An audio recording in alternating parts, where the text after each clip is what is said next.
Hey everyone, welcome back to Wealth Bite. In today's video, I'm showing you how to build passive income with little to no investment. It's simpler than you think. Let's dive in.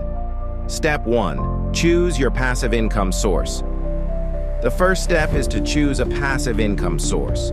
Here are a few ideas.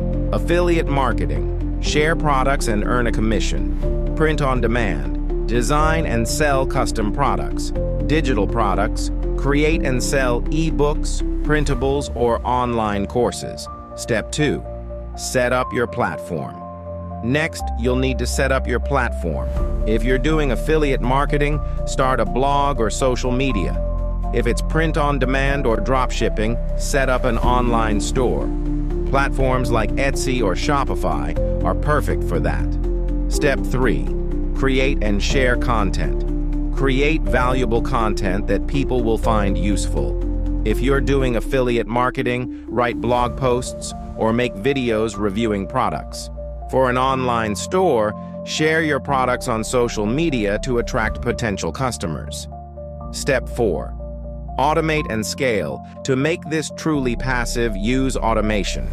Schedule social media posts, set up email marketing sequences, and let the system work while you relax.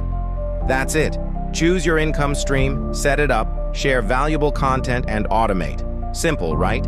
If you want more tips, subscribe to the channel, and I'll see you in the next video.